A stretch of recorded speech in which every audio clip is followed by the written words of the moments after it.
Hello everyone, can you hear me okay?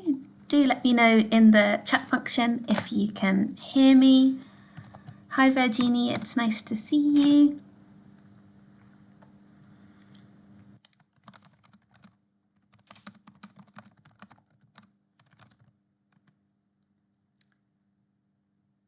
I hope you're all doing well and that you had a nice week. Hi Delphine, hi Felix, or Axel. Hi everyone, hi Christophe. Hi Thierry. Okay, great, that's all good, you can hear me. Excellent, I hope you all had a lovely start to the week. So in this week's YouTube Live, our second to last one on the theme of the British Isles, we're going to be discussing sport across the UK. And perhaps you're an avid sports fan and you regularly play sport, or perhaps you, much like me, prefer to watch sport on TV, listen to sport on the radio, or even read sports-related articles online. So whether you're the next Usain Bolt, or you've never picked up a football or run in your life, hopefully by the end of this YouTube Live, you'll have lots of interesting vocabulary and phrases in which to discuss sport and also broaden your knowledge about some niche sports that we have in the UK. So my first question for you all is, does anybody, by any chance, know any of the names of sports that were invented in the UK?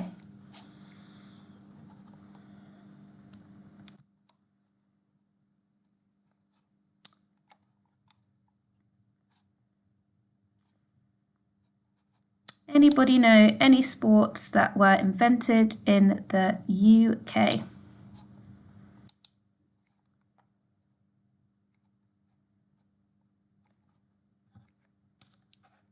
Yep, exactly. Philippe's got that right. Rugby. Rugby, yes. Football. Golf, yes. Cricket, yes. Baseball is an American sport, but it's actually derived from a UK sport called rounders, which we'll talk about in a bit, Virginie. Caroline says rugby, yes, exactly. Okay, so some good answers from you all. So there's over 10 sports which were invented in the UK, and these include hockey, football, cricket, rugby, rounders, darts, and curling, to name a few. And I've put a few images up on the screen for you to see. We've got hockey on the left-hand side, followed by football. In the centre at the top there is cricket. Next to cricket we can see rugby, and at the very bottom on the right-hand side is a British sport called rounders. So some of the most famous and indeed most popular sports, interestingly enough, started in the UK. So let's explore a couple of them in more detail.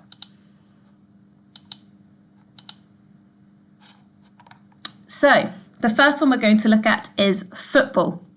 And a quick disclaimer is that the UK did not actually invent football in its entirety. Games in which balls were kicked by people's feet can actually be traced back to many ancient civilizations, so the Greek or those of the Romans, for example, long before the United Kingdom was even called the United Kingdom. However, the modern game of football, as we know it today, was codified by public schools in Britain in the 19th century. And by codified, I mean like rules were made up about it. So you can say a sport has been codified once you've got rules put in place on how that sport is made. Interestingly enough, before the 19th century, there were numerous laws passed in England in which the government tried to ban the playing of football, as it was viewed as a distasteful sport. However, today, football is arguably the most popular sport in the world, with the top players earning in the millions every single year. So my next question for you all is, does anybody know any British football teams? There's quite a few famous ones. Do you have a favourite, perhaps?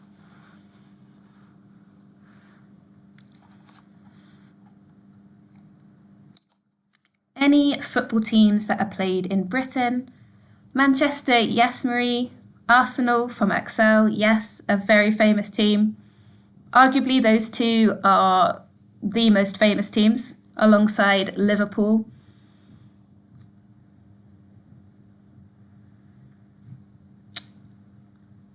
Arsenal, Leeds. Yes, Leeds is not a huge football team, but it's a small one, yes.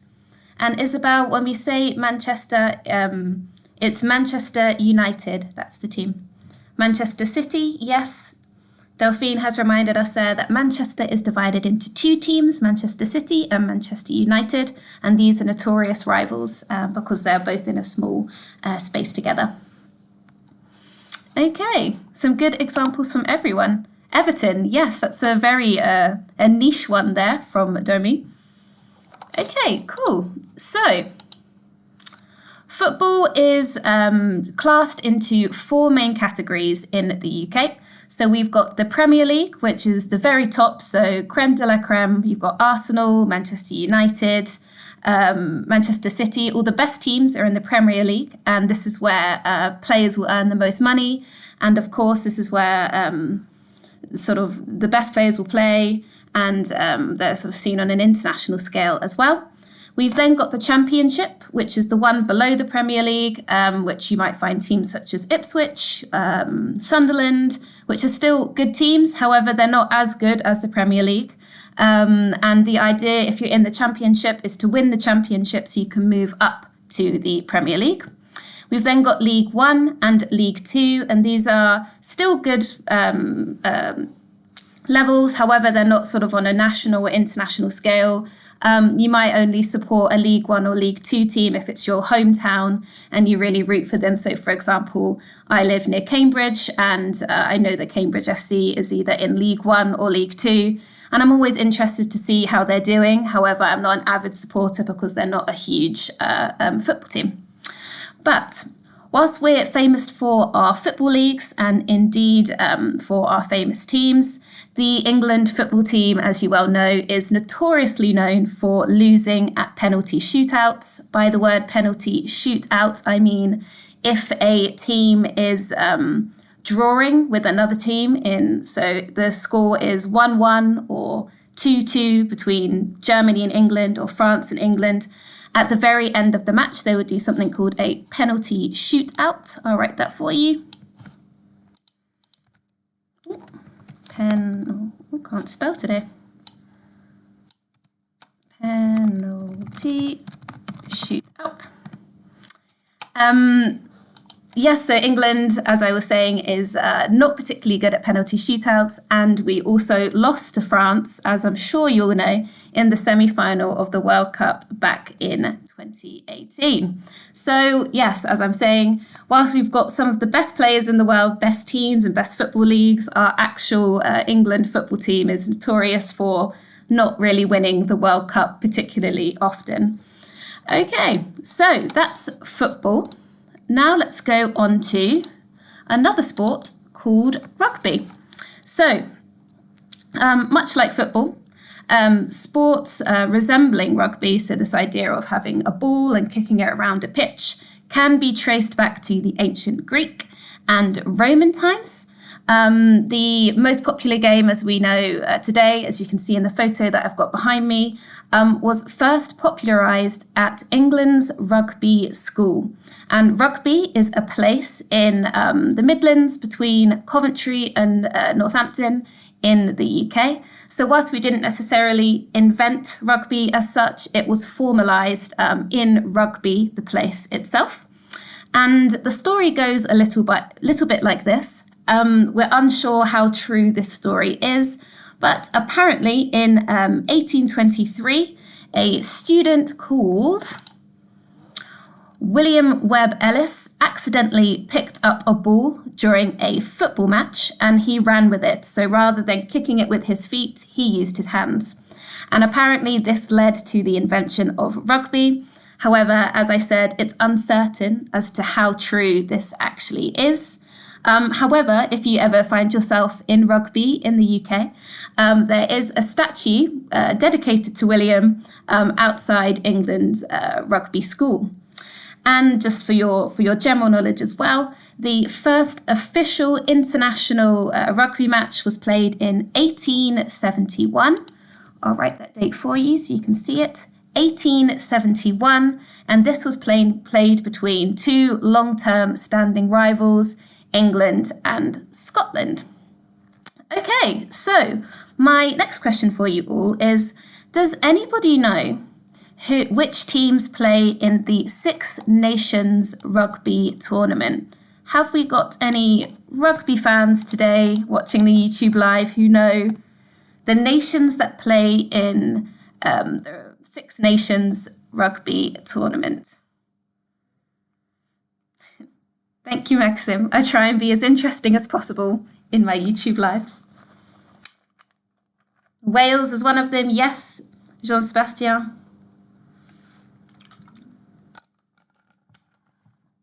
Anybody else know any of the nations? England, Italy. The All Blacks do not play in the Six Nations, no. They're all based in Europe.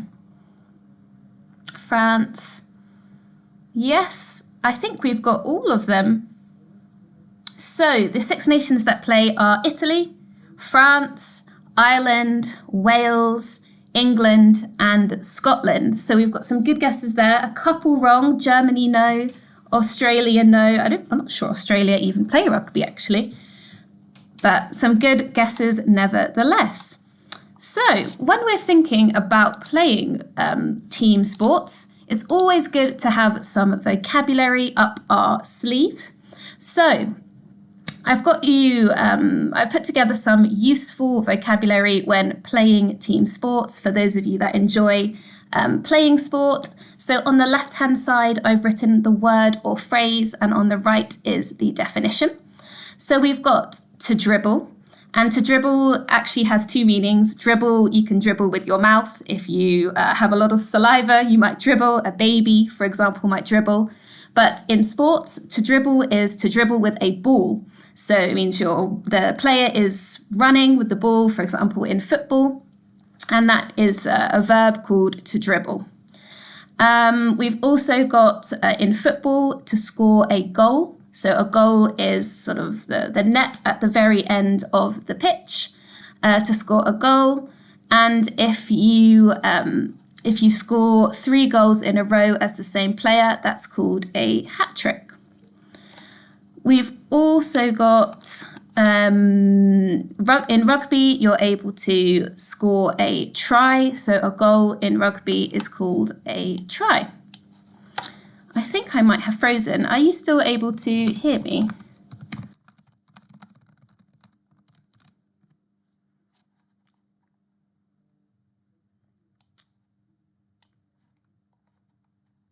The connection has gone.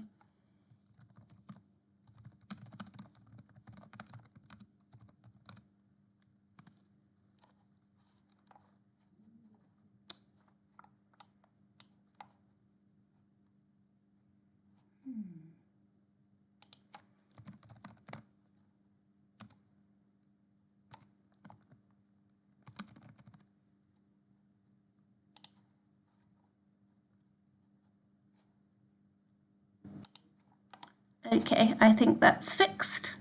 Are you able to hear me now? Sorry about that, everybody. Okay, perfect. Sorry about that, everyone.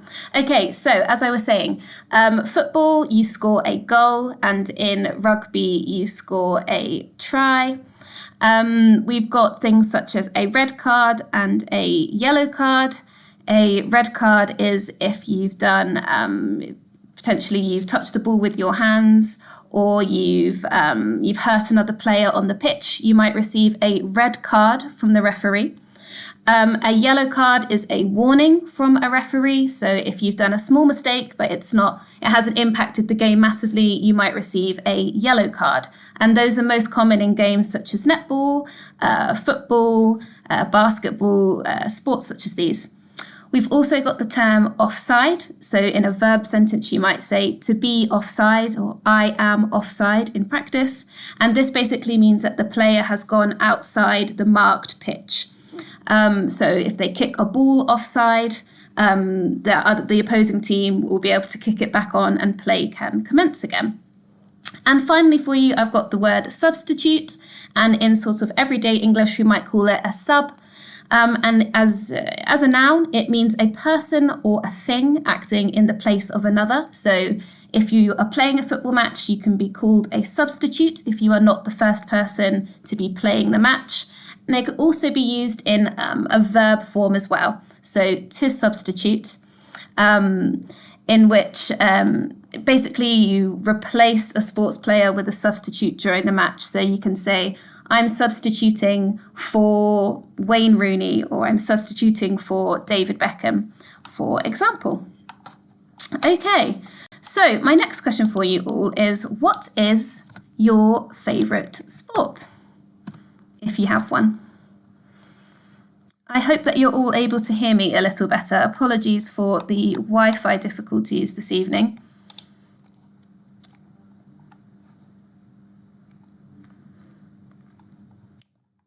Has anybody got a favourite sport?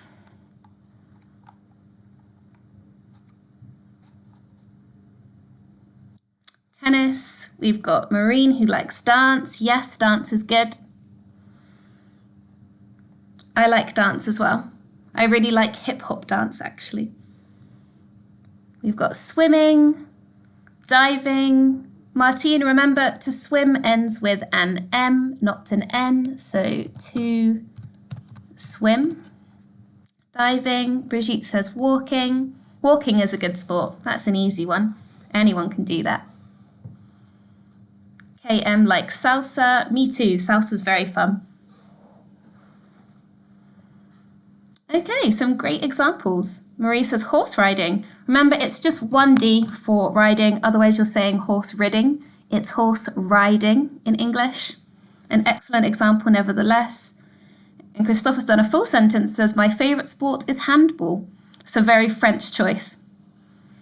Okay, excellent. So now we've gone through our preferred sports, we're going to explore a couple of niche sports that exist in the UK and haven't really expanded outside the UK. So the first one we're going to look at together is a sport called rounders.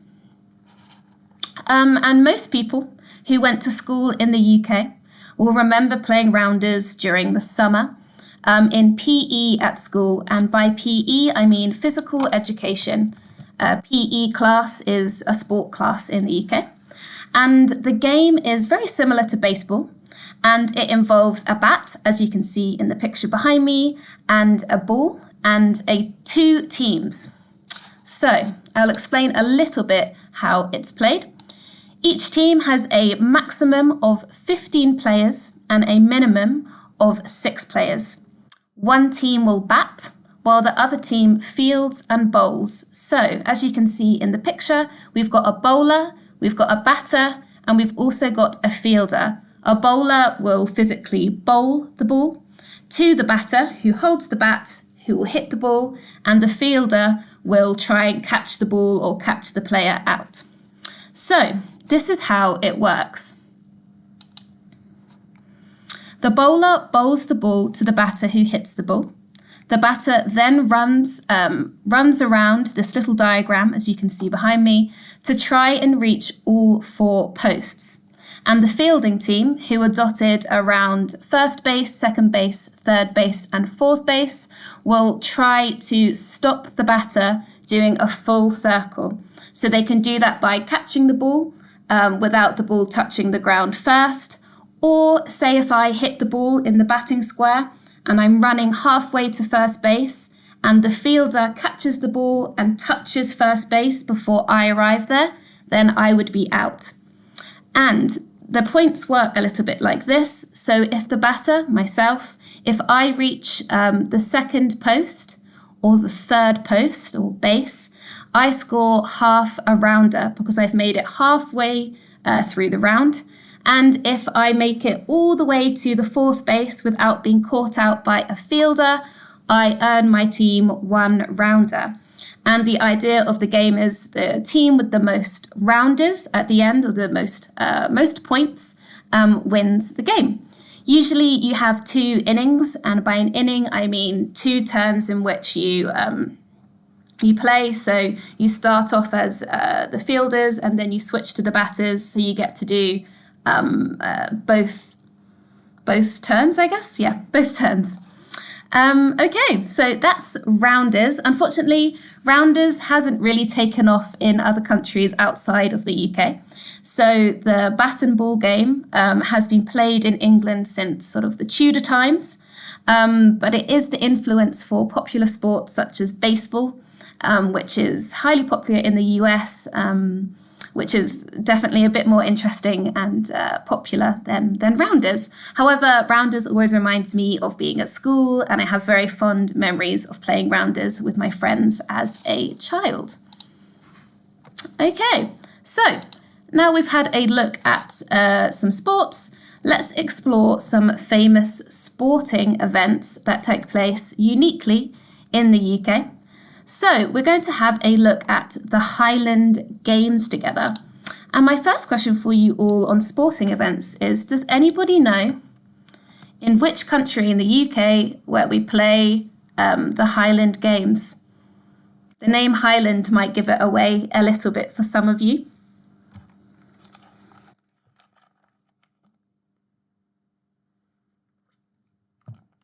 Anybody know which country? Francois has got it straight away. Yes, indeed, it is Scotland. Highland are a place in Scotland. The Highlands basically means the sort of mountainous area, and often Scotland is referred to as the Highlands. Okay, so the Highland Games have been a part of Scotland's culture for hundreds of years, and they're still really popular today. Every Highland Games has its own unique traditions and cultures. For example, the Highland Games that take place in Langues will differ to that of Newton Moor. Langues and Newton Moor are 2 places in Scotland. The Highland Games are usually one-day events that take place in the heart of nature in Scotland, so right in the wilderness and open spaces of Scotland. Scotland is very known for being beautiful and having lovely scenery. So not only is it nice just to watch the games, but it's great to be sort of outdoors and doing sports right in the heart of nature. The games are built around traditional Highland sports. So I've got a couple of pictures for you here. We've got caber toss and also hammer throw. And these are traditional sports that are played at the Highland Games. In caber toss, you have to toss a log. So on the left-hand side, you can see a man in a kilt throwing a large piece of wood. And on the right-hand side, you can see a hammer throw. He's holding, I'm not actually sure what that's called. I want to say hammer, but potentially I might not be correct on that, but a hammer throw. But interestingly, the Highland Games are not just individual sports. They often include team events such as tug of war, which I'll show you now, and lots of things such as traditional dancing, so Scottish dancing together.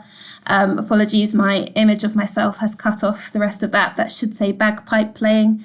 Traditional music events such as bagpipes, which I'm sure you've all seen before, is a big instrument with pipes coming out. And the game tug of war includes 2 teams.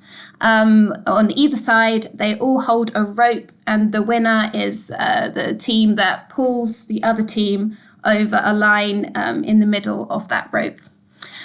It's also known for lots of dancing, music that goes late into the night, food, family events. It's a sort of all-inclusive sporting event which anybody can attend, even if you don't necessarily participate in the games themselves. And fun fact, it's also customary to wear a kilt. A kilt, for those of you that don't know, is a Scottish skirt of some description, and usually when you wear a kilt you don't wear any underwear, so you literally just wear the kilt and hope that your skirt doesn't blow up during the games. Okay, so that's great. Let's move on to my last event that we're going to explore together, which is the Olympic Games. So my first question for you on the Olympic Games is, does anybody know which year they were held in London? They were quite recent even.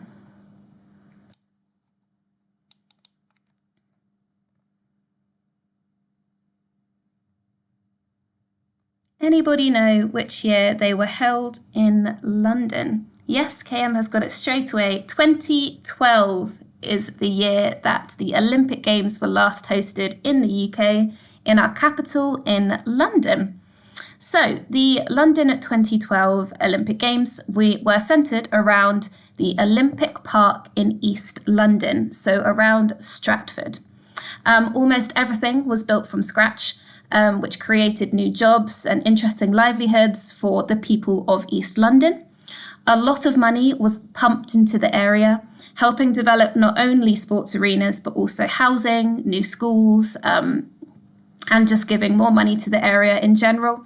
By pumping money is an expression we use to sort of express when we're economically supporting an area. So you could say money was pumped into the area. Around 180,000 spectators a day entered the park to enjoy the games. And my final question on the Olympic Games for you all is, can anybody guess or hazard a guess on how much the London Olympic Games cost in British pounds? How much did the UK government spend on building the Olympic Games? Anybody want to give it a go? It's in the billions, I'll give you a hint.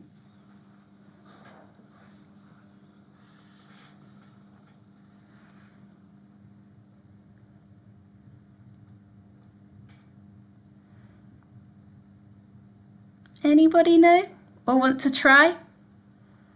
If not, I have the figure here. Couple of billions, higher than that, Francois. Higher than 3 billion. Not as high as 20 billion. The full figure was 8.77 billion pounds.